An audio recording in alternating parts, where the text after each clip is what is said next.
The feeling we can say was like Kenitinatal Sinai, like it is giving from Mount Sinai. That's the kind of a feeling. The Torah that we will learn from Chacham Ovadiah, Maran Rabbeinu Ovadiah, Ateret Roshenu, Alav Shalom, was unbelievable. First of all, the amount of Torah that you learn from him on 1 hour of learning. Everybody knows his Beki'ut is all the entire Torah. So when you learn from someone, the entire Torah is like in front of him. When he says something to you, besides that you are confident that what he says is correct, because his phenomenal memory was tested so many times, he was not missing words, he was not missing Saif Katan, if he would say where it's located on a page. Sometimes he used to say which line from the bottom or which line from the top. Yeah. All by heart. All by heart. And word for word, quoting the Lashon, the language of the Shas and the Poskim and the Rambam and the Shulchan Aruch. And if it was an argument, if Maran said in Shulchan Aruch, this word, how did Maran worded it? This word, he was definitely confident, tells you the language, the exact text, the way it's written, and you can go and check a million times, and he was always right. Yeah. Unbelievable. Someone else, let's say another Rav was there, and the Rav says, I think Maran used a different word or a different terminology. No one ever won an argument like this with him.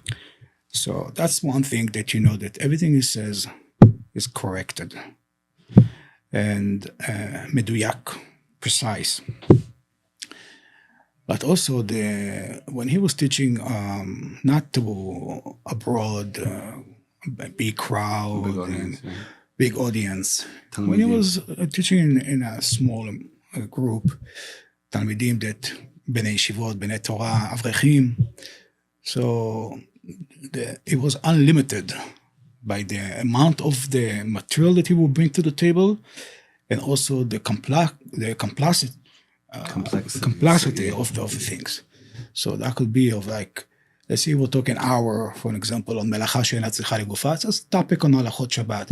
He will go throughout the whole Shas on this topic. And then Rishonim and contradicting poskim one to another and coming with answers and solutions.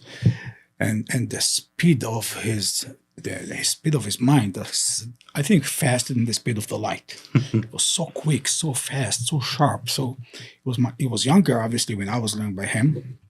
Younger, where the videos are nowadays, the videos that publicized, he is 80 years old. He's about 70s, 80, 90 years old, yeah, was then when they filmed him. But before the film, before Shas, before this big popularity, yeah, you're saying popularity, that's another issue, because when I was learning by him, he wasn't that popular among among all communities. Some Ashkenaz didn't know him, especially Bnei Brak people. In Yerushalayim, most Gdolei Yerushalayim, Ashkenaz Gdolei Yerushalayim knew him and they admired him, they respected him very much. But others who lived far away and didn't know him, they just heard about him from news or from people, so they had different ashkafa. It wasn't so easy. Everybody knows the Ter Mechira when it came to Shemitah, let's say. That was a very, very sensitive issue to the Bnei Brak Rabbani, because the Chazon Ish and Stipler, they were very strong on keeping Shemitah. And for them, doing the Ter Mechira was Chazon Ish for Tzitzur Lo Techolem, Tzitzur Deoraita.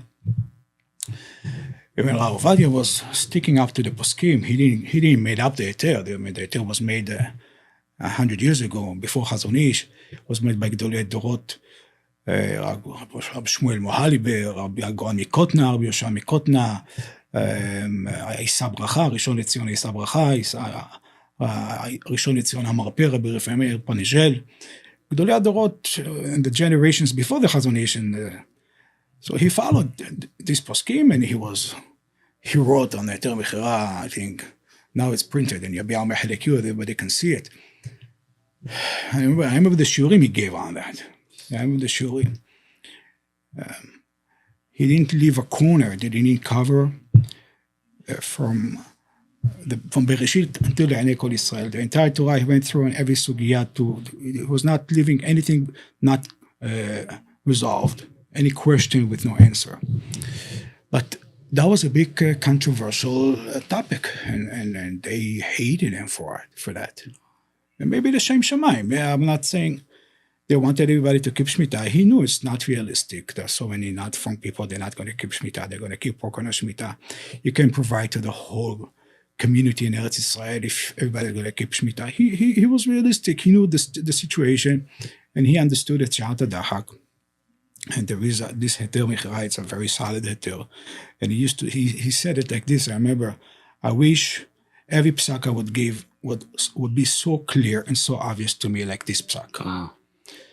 And just to give you an example of his personality, so I remember where people used to tell him, Talmidim saying, Kvod Harav, but why we need to publicize it? Why we need to talk about it? Let's hide it. All these Gdolim and all these Rabbanim are so against it, and then they fight you so badly on the newspapers. You cannot imagine, from newspapers, but he used to write those days. That was against Rabbi Yosef. Yeah, wow. Yeah, those days. I used to cry. I used to read.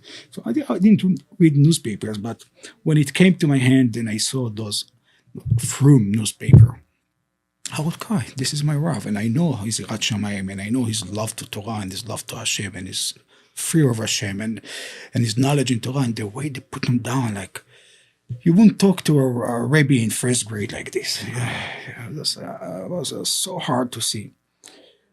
They didn't know him. Obviously, they didn't know him. But we asked him, Kvod Harav, so let's keep it quiet. He said, Lo tagor mipnei ish. Lo te'egor devarecha mipnei ish. The Torah commands us not to hide our opinions. If I know that's the truth, if I went through all the sugiyot, all the poskim, and I know that's the emet, that's the truth, I must say it. And it doesn't matter the price cost that I'm going to take personally, that people are not going to respect me because of it, or not going to listen to me because of it. That's not coming into my calculations. I'm not saying what's going to be popular to people. You mentioned the word popular. That's where it came to my memory, all these stories. He didn't look at popular. What's going to make him popular? What's going to make him... as opposed to, you see, nowadays, it's everybody's looking, what topic is going to make me popular? What should I say in order to become popular? Yeah, that's what's in the back of the mind of many people. But he was the opposite person. He was the person of emet, a man of truth, a man of honesty of Torah. If this is the opinion of the Torah, he would say it, whether you like it or not. Wow.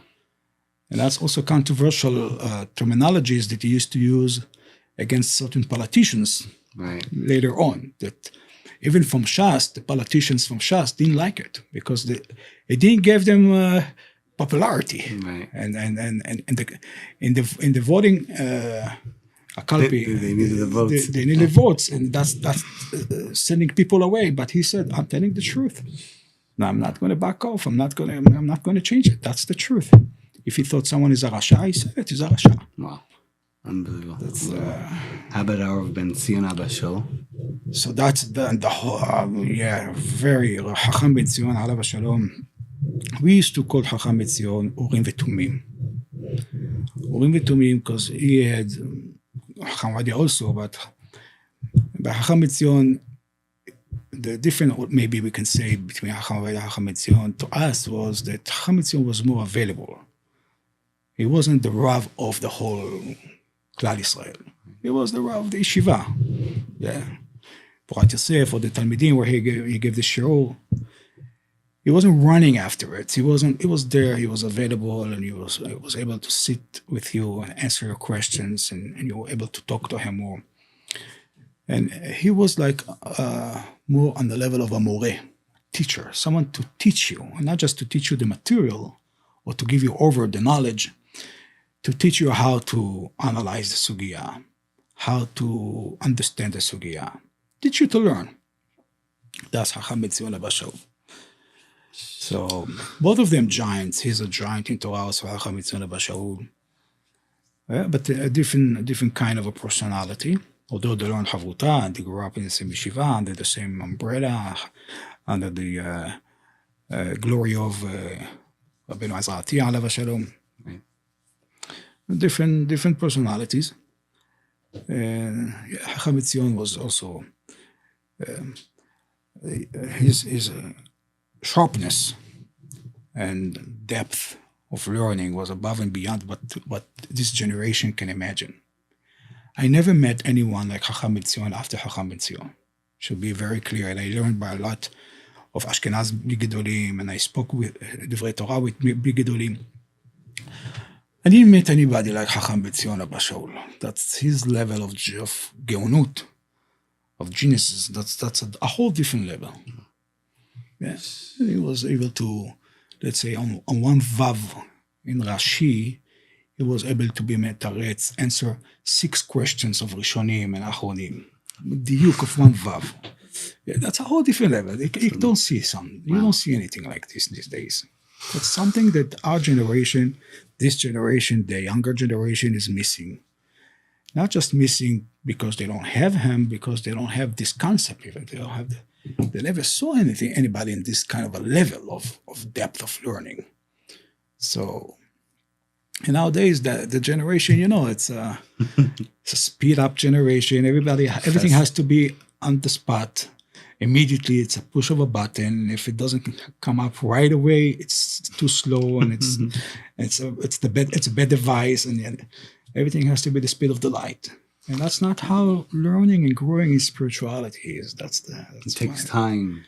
Everything takes time. In olden days, in order to go from Bnei Brak to Yerushalayim, you ride in a donkey. Right. Takes you a few days to get to Yerushalayim. Patient. You develop patience. You understand that to get to the bottom of Daf Gemara, to the bottom of the Sugya, it takes time. You don't get to the bottom of it so fast. So you develop, the whole nature was different, the whole life was different. But nowadays, that when it comes to materialism, and when it comes to the physical world, everything is fast and easy, and all of a sudden, when you flip the page and you go to learn, and you wanna have the same experience of Havaya, you don't have it. You don't have the same experience. You don't have the same feeling. You don't get the same results on the same speed.